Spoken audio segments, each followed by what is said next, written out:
एक बार राजा भोज की सभा में एक व्यापारी ने प्रवेश किया। राजा ने उसे देखा तो देखते ही उनके मन में आया कि इस व्यापारी का सब कुछ छीन लिया जाना चाहिए। व्यापारी के जाने के बाद राजा ने सोचा, मैं प्रजा को हमेशा न्याय देता हूँ, आज मेरे मन में यह अन्यायपूर्ण भाव क्यों आ गया कि व्यापारी की संपत्ति छीन ली जाए। उसने अपने मंत्री से सवाल किया।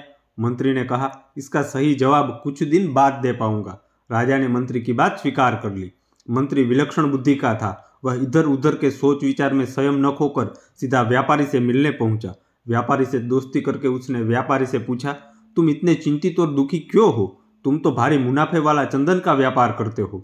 व्यापारी बोला, धारा नगरी सहित में कई नगरों में चंदन की गाड़ियां भरे फिर रहा हूँ, पर इस बार चंदन की बिक्री ही नहीं हुई। बहुत सारा धन इसमें फंसा पड़ा है। अब नुकसान से बच पाने का कोई उपाय नहीं है। व्यापारी की बातें सुन मंत्री ने पूछा, क्या आप कोई भी रास्ता नहीं बचा है? व्यापारी हंसकर कहने लगा, अगर राजा भोज की मृत्यु हो जाए तो उनके दाह संस्कार के लिए सारा चंदन बिक सकता है। मंत्री को राजा के प्रश्न का उत्तर मिल चुका था। अगले दिन मंत्री ने व्यापारी से कहा कि तुम प्रतिदिन राजा का भोजन पकाने के लिए 40 किग्रा चंदन दे दिया करो और नगद पैसे उसी समय ले लिया करो। व्यापारी मंत्री के आदेश को सुनकर बड़ा खुश हुआ। वह मन ही मन राजा की लंबी उम्र होने की कामना करने लगा। एक दिन राजसभा चल रही थी। व्यापारी दोबारा राजा को वहां दिखाई दे गया तो राजा सोचने लगा, यह कितना आकर्षक व्यक्ति है, इसे क्या पुरस्कार दिया जाए।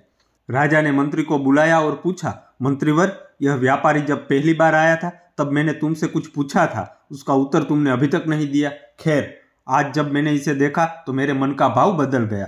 पता नहीं आज मैं इस पर खुश क्यों हो रहा हूँ और इसे इनाम देना चाहता हूँ।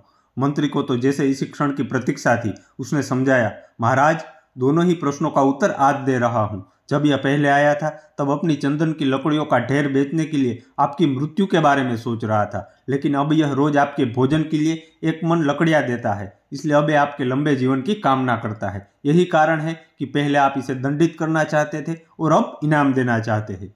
मित्रों, अपनी जैसी भावना होती है वैसा ही प्रतिबिंब दूसरे के मन पर पड़ने लगता है। जैसे हम होते हैं वैसी ही परिस्थितियां हमारी ओर आकर्षित होती है।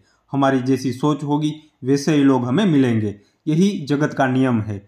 हम जैसा बोते हैं वैसा काटते हैं। हम जैसा दूसरों के लिए मन में भाव रखते हैं वैसा ही भाव दूसरों के मन में हमारे प्रति हो जाता है।